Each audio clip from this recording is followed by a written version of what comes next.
confidential funds in the... You're lying, Madam Attorney, simply because the letters that you wrote to COA would belie your statement. Kasi alam mo eh, if you read intently the contents of your letters, alam mo. How can you explain? Hindi mo alam yung nandun? Are you trying to tell me that? Be a lawyer. Sabi nila that you need The to... physical and financial Yes, plan. yes. Who instructed you to prepare for that? Which specific person, kasi hindi medyo malabo po yung kanina yung kwento, which specific person under the Office of the Chief of Staff instructed you to prepare for the request of the confidential funds to be released? The instruction was from the Office of the Chief of Staff. I know. The, Yeah, but which specific person? COS Atty Lopez. Atty Lopez instructed you to prepare for the request for the release of the confidential funds. Just the request at that time, sir, the request. Siyang nagsabi sa'yo, exactly. Including all other items, Mr. Chair. What other items? The augmentation for the additional funds for the medical assistance, and then for the additional personnel, sir. PS Plantilla. Yeah, but these are the regular funds, right? Yes, Yeah. Mr. Chair. Okay. May I ask Atty Lopez, ma'am? By the way, thank you very much for attending this committee hearing. And I hope whoever is your relative in the United States, I hope that person recovers soon. No? Let's to ask you. Have you narinig naman po yung sinabi ni Mr. Tenido, no? Na coming from you instructed him to prepare for the request so that the confidential funds would be released, no? Is that correct? Did I hear him correctly? Did you do that?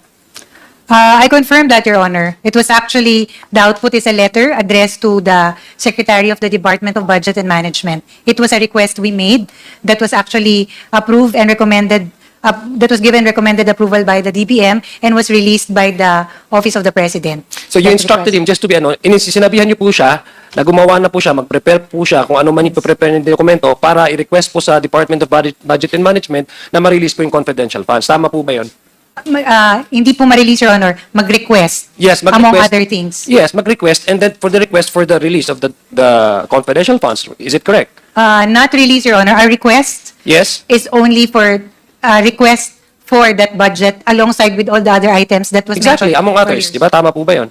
Tama Request po yun. for, Your Honor, it could either be disapproved or approved. Yeah, I But know, we requested. but that's beside the point. The point is that, kasi kanina po gusto kong intindihin because you said earlier po, Atty Lopez, if I heard you correctly, you have nothing to do with confidential funds. So I presume, wala talaga kasi there's a specific person tasked to do the request, for the planning, etc. And that's why I ask Mr. Tenido, sino yung kinokontakt nyo when it comes to the request to DBM? Kasi ang sinabi po dito sa letter is kay Mr. Tenido, yung magiging point person po ng DBM, contact person, hindi ho ba?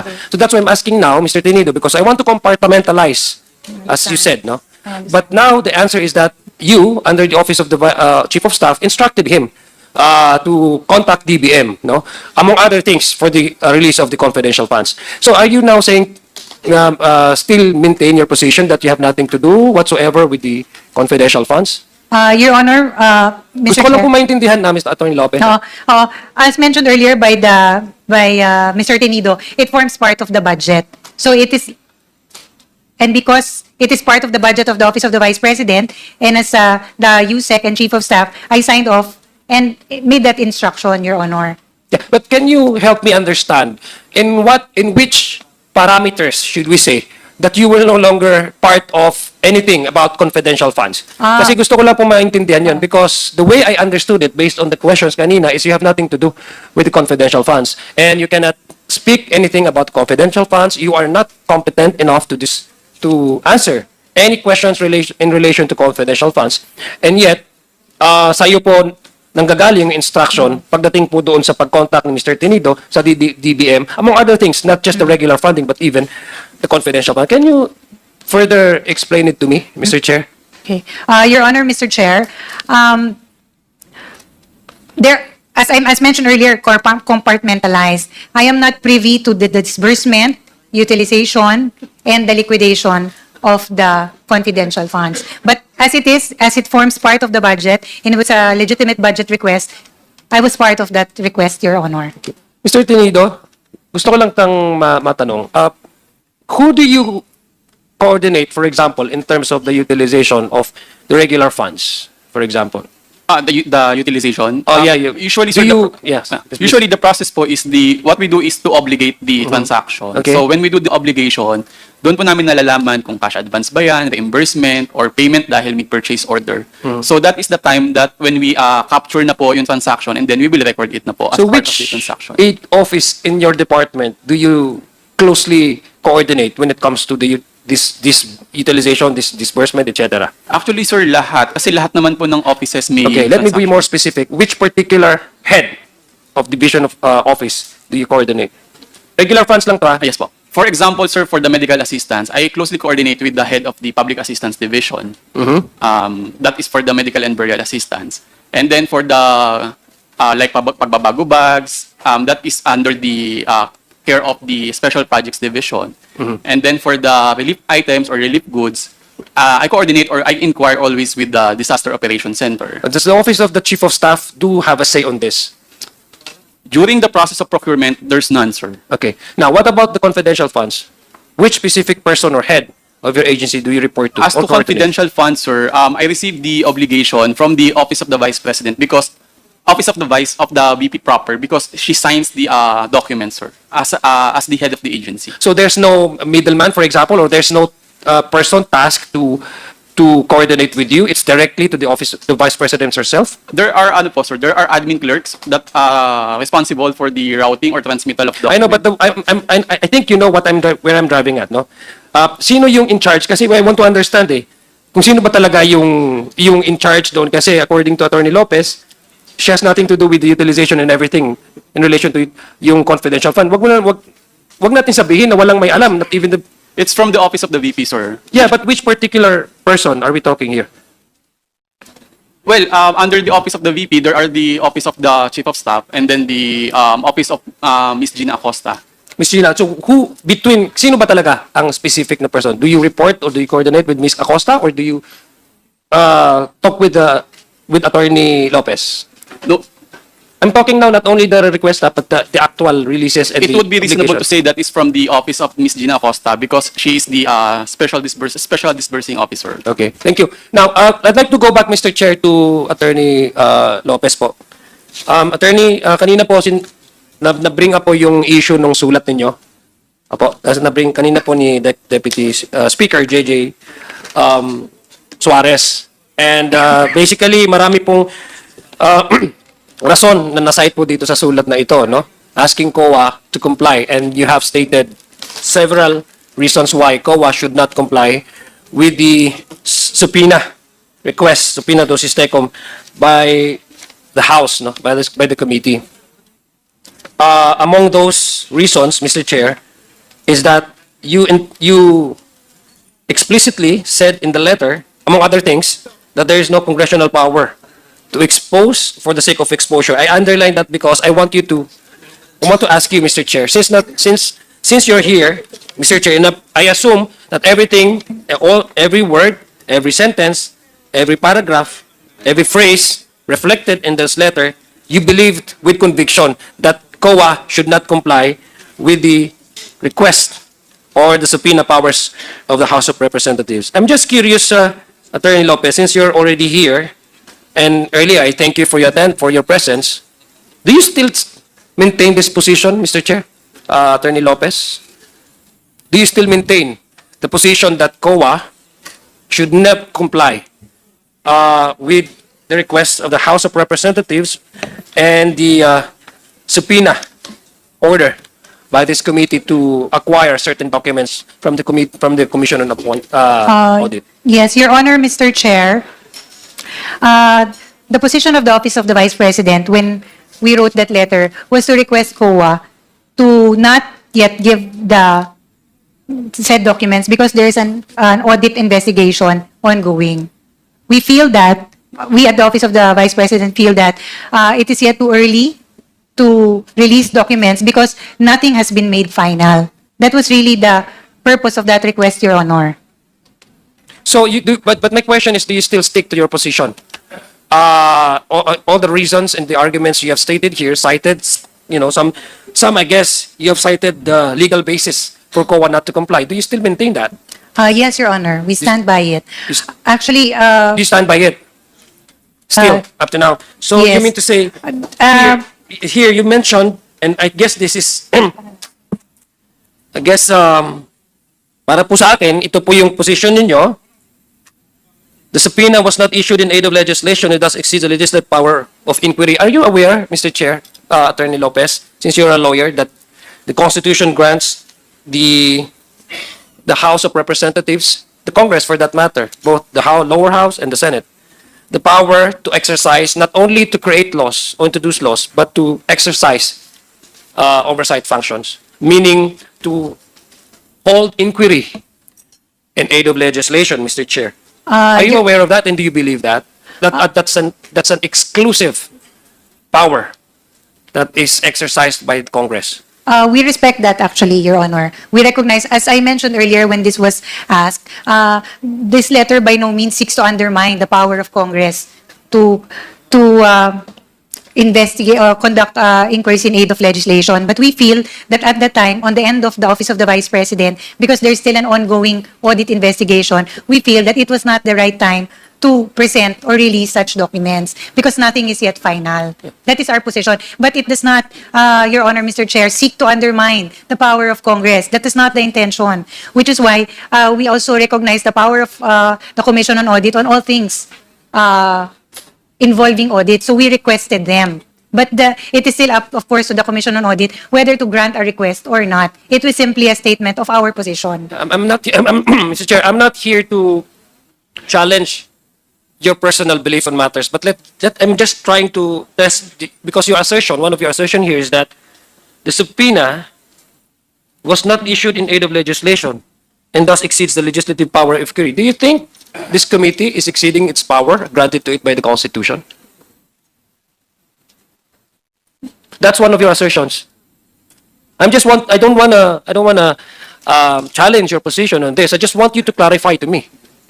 Because early on, Your Honor, when the request was made, there was no pending legislation on this matter or bill that was attached for that requested item to be released. Are you aware? Yes. Okay. Are you aware, Mr. Chair? Are you aware, Mr. Chair, that there are laws existing and there are laws that have to be amended, and that's one of the reason why we're holding or exercising, the House of Representatives exercises its power. In fact, it's not just a power; it's an obligation. It's a responsibility. Your Honor, Wait, let me finish, Attorney. I'm I'm sorry. sorry. I'm sorry. Sorry po. To exercise its power, oversight power, to review laws. The General Appropriations Bill or Act is a law. Everything that is specified under the GAA of 2022, 2023, and 2024, these are all laws. And what we're discussing here, Mr. Chair, are funds and budget given to each agency, precisely because they're granted by the power and the effect of a law. That's why they're using these funds, no? And in particular, the Office of the Vice President, the use of the confidential funds. That confidential funds will not be available to the Office of the Vice President had Congress did not enact these laws. So, I'm asking you again, do you still maintain your position that what we are doing here exceeds the power that is granted to us by the Constitution in the exercise of our oversight function? Your Honor, I stand by the letter that was the position of the Office of the Vice President, and as stated in our position and in our letter to the Commission on Audit. Okay, so do you still maintain your assertion that this inquiry that we're having right now exceeds the power that is granted to us by the Constitution? Do you still maintain that position? Your Honor, I think I cannot answer that because that is really actually... But this is one of your assertions, I know, Attorney but that is Lopez. our assertion, Your Honor. But What that do you is a mean? legal issue as to whether the Congress has the power or not. But our position, Your Honor, as we have stated from the very beginning, is that we feel that because there is still an ongoing audit and nothing is final, we feel that it would be too early to release such information on the end of the Commission on Audit. That is basically what we are trying to request from the Commission on Audit. When you say our position, does that mean who is sino yung our? The position of the Office of the Vice President, Your Honor, which the agency that is undergoing the audit investigation.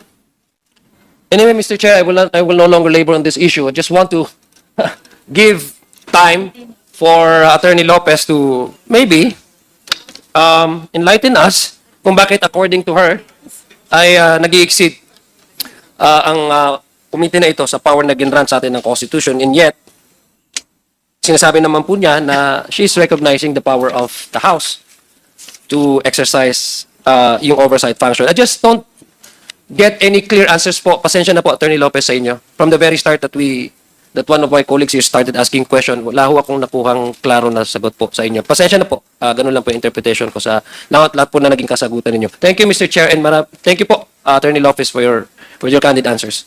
Thank you. Salamat, salamat. Chairman, can I Yes, before I recognize Congressman Paduano, the chair would like to recognize the Honorable Julian Jambaronda from the Lone District of Iloilo City, our Deputy Majority Leader. Asan? Yes, the chair would like to recognize Congressman Paduano. Thank you, Mr. Chairman. Anyway, Attorney Lopez, just to inform you, alam mo naman to, separation of powers, power of Congress for inquiry in legislation, and question of the subject matter with regards to COA in relation to the confidential funds. Sabi mo kasi hindi pa tapos. But just to inform you, there's a lot of investigation in my committee and ordering COA to have a fraud audit. Okay. Pending all those COA audit report. That's why this committee and this Congress has the power. Visited and asked for inquiry in aid of legislation, especially in the case of the confidential fund, in which that is a law from the GAA. Alam mo naman yan, di ba? Yes. Walang budget na confidential fund without the GAA. It is a law. Tama? Kaya nga po just to inform you na in Congress, well, in fact, ang dami na po. Special audit, fraud audit. Ginagawa po ng COA yan by the order of this Congress. I hope you get my point, Attorney. Yes, I do, Congressman. Thank you, Mr. Salamat. Chairman.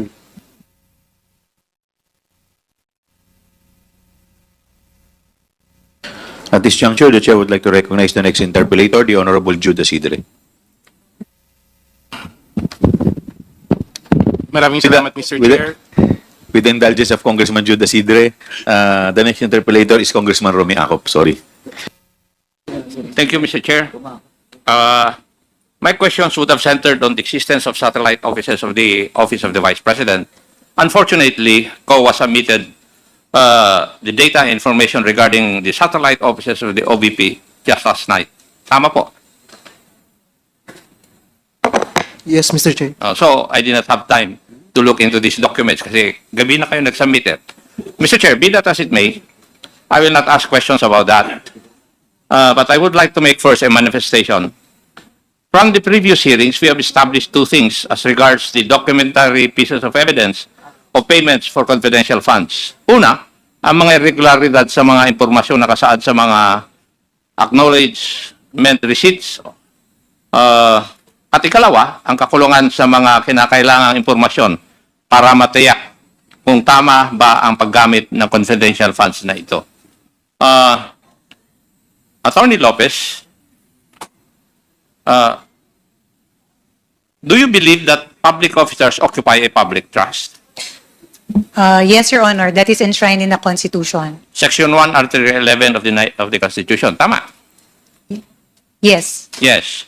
Now, would you also agree with me that the impassivity of the public officers and employees to attend congressional inquiries of the House Committee on Good Government and Public Accountability gives rise to a betrayal of public trust, considering that they are avoiding public accountability through inquiry by duly elected representatives?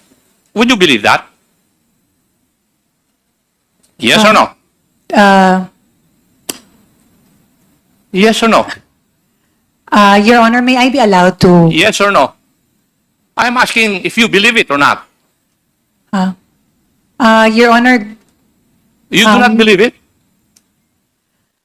no, in the sense that it is not a betrayal of public trust, exactly, Your Honor. Because the decision to attend the hearing, Your Honor, is a personal one.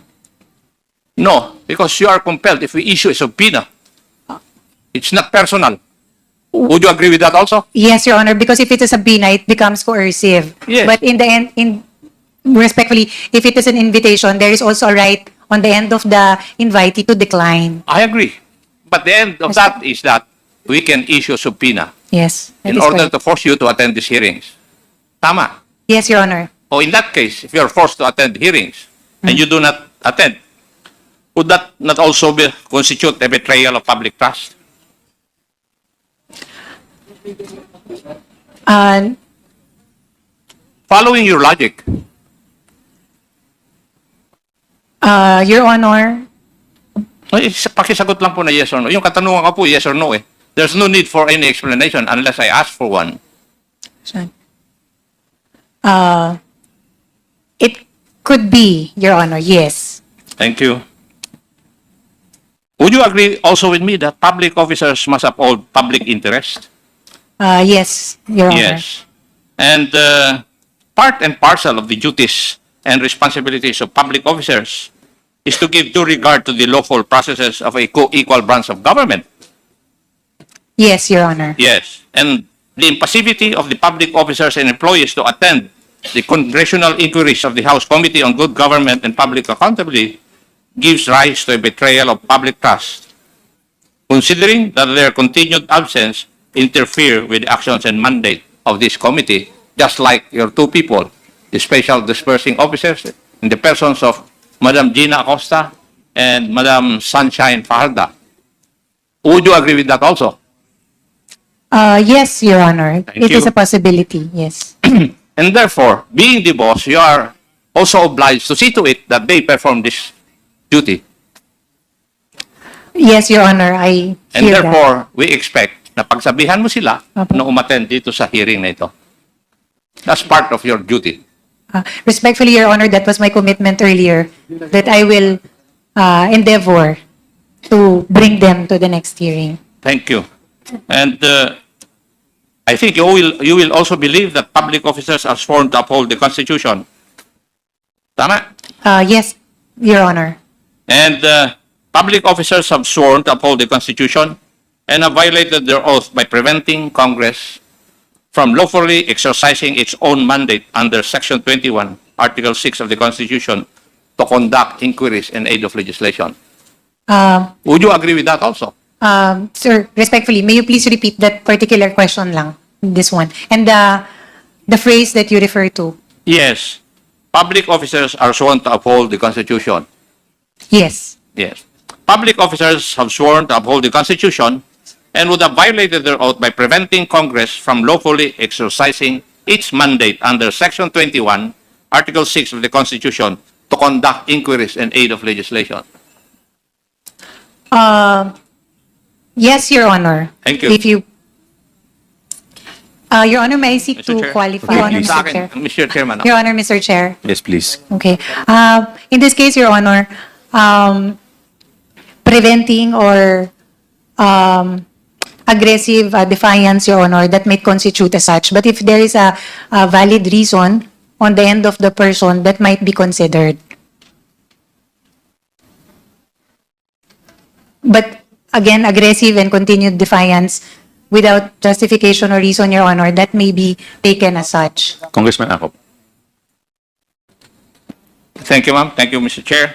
But you will also believe that the queries of members of the committee remain and will remain unanswered if the responsible public officers or employees fail to elucidate on the subject issues by their continued absence.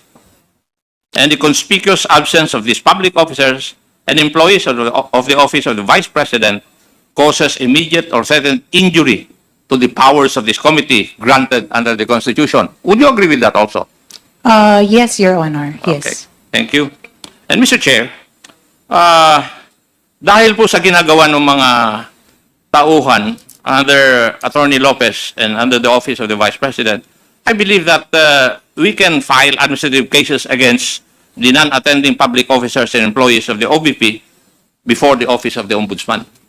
That is my point of view and my stand, Mr. Chair.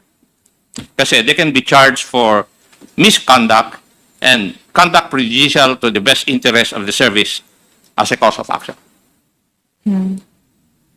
Thank you, Mr. Chair. May I proceed? Please continue. Thank you. Clarificatory questions. Attorney Lopez, you are the Chief of Staff and Undersecretary under the Office of the Vice President. As such, you are the number 2 insofar as the OVP is concerned. Yes, Your Honor. Yes. And all those people under the Office of the President, Vice President. Vice President, kayo po ang tinitingnan na mataas maliban kay Vice President. Yes, after the Vice President. Yes. Being the Chief of Staff, kami po, ako, galing sa militar, galing sa pulis, yung mga iba, may mga opisina, meron silang mga Chief of Staff. And everybody of us will say na yung Chief of Staff ang nakakaalam lahat ng operations na kanilang opisina. Would you agree with that? In my experience, Your Honor, that does not hold true. So I cannot agree to that. How long have you been statement. in the government service? More than 10 years, Your Honor. 10 years. Ako, more than 4 decades. I hear. Pagkaalam ko, yung Chief of Staff is the most knowledgeable among the staff of a head of office. In most cases, Your Honor, yes. That So is you're the correct. only exception? No, Your Honor, it is only in this matter that I am not privy to. You're not privy on what matter? The matter of confidential funds in the... You're lying, Madam Attorney, simply because the letters that you wrote to COA would belie your statement. Kasi alam mo eh. If you read intently the contents of your letters, alam mo. How can you explain yung AOM? Respectfully, Your Honor, Mr. Kayo Chair, po ang nakapirma doon. ako po... And would you say na pumirma ka na hindi mo alam yung nandun? Are you trying to tell me that? Being a lawyer? Your Honor, the documents, the attachments, as regards the answer to the AOM, was presented and prepared by Mr. Ortonio. It is not incumbent upon me to double-check or to review such documents, Your Honor. My role in the Pero Office of the ikaw ang Vice... pumirma. Office of the Di Vice... ba? Sa bilang abogado, ang sabi nga sa law school, di ba, sa inyo, bago mo pirmahan yung iyong death warrant, basahin mo muna. Opo.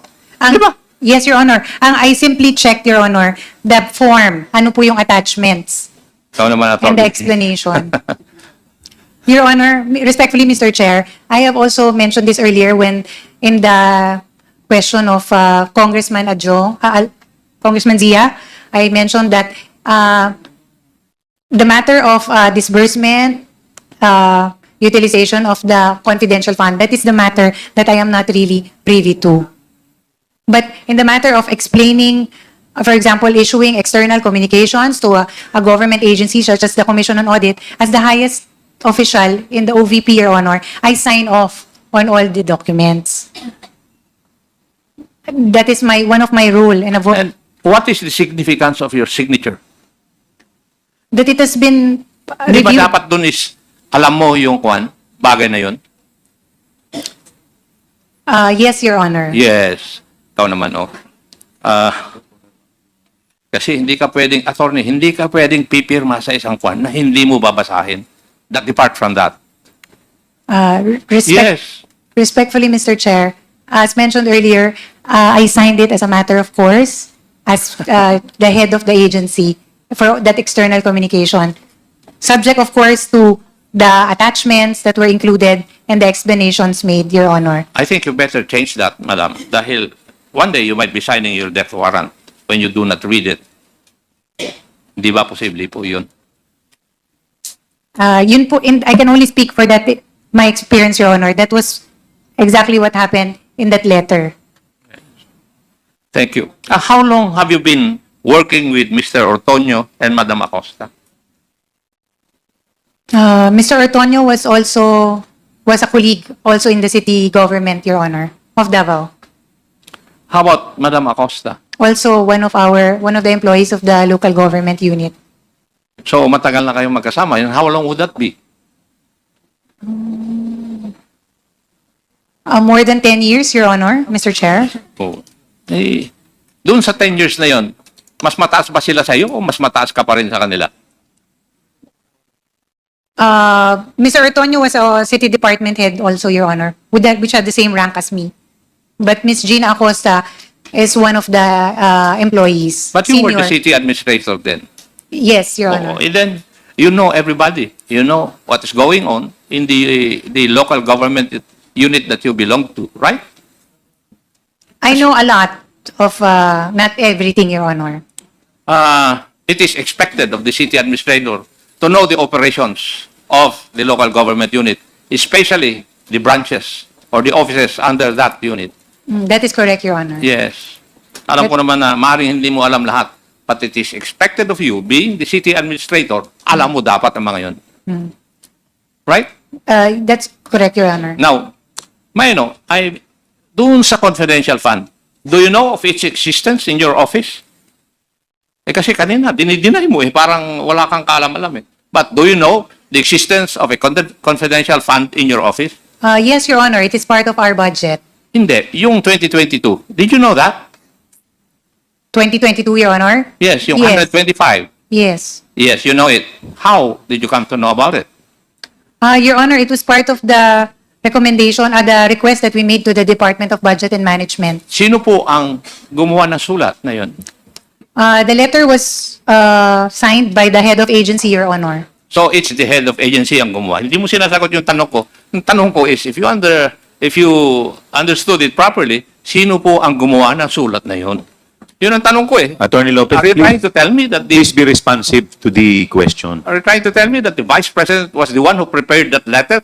No, Your Honor. We drafted the letter for consideration of the Vice President. We included therein all the other requests that we needed from the Department of Budget and Management. It is So a request. you know something about confidential funds. The request, Your Honor, yes. Ano naman? The request of the confidential fund. Well, yung confidential fund per se, hindi mo alam?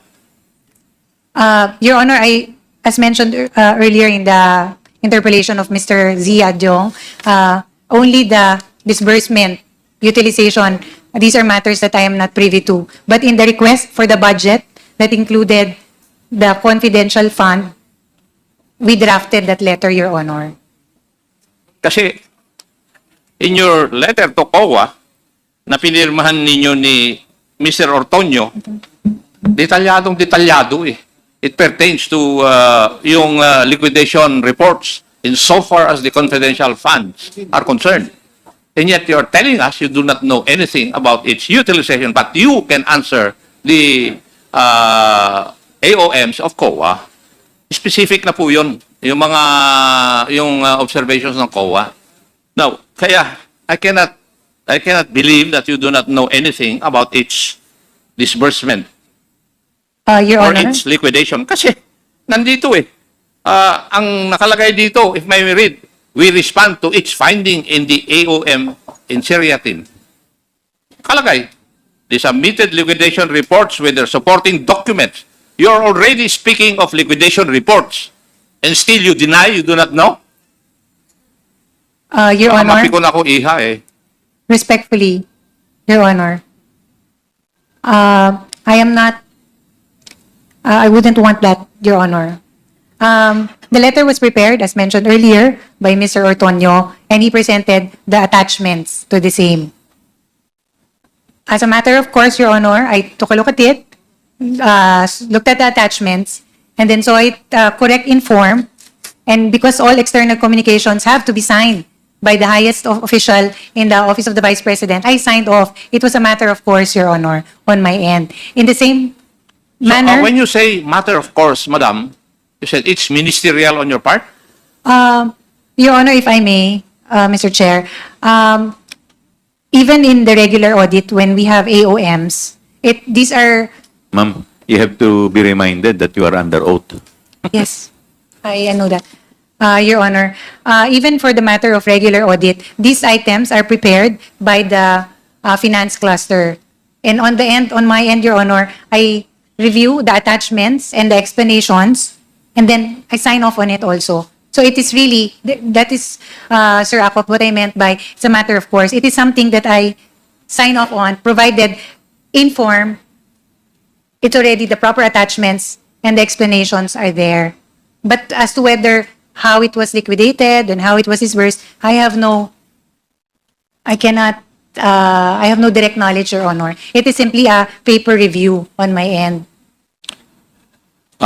I'm amazed, Atty. Lopez.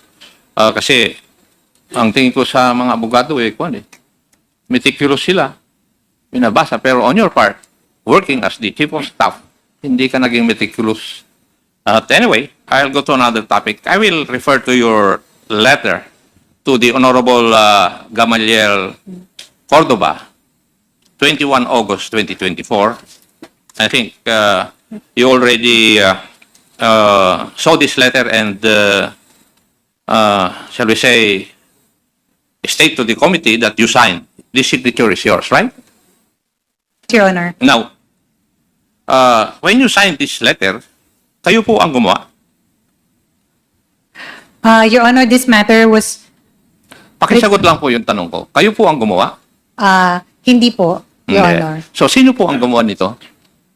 It was drafted by Mr. Lemuel Ortonio.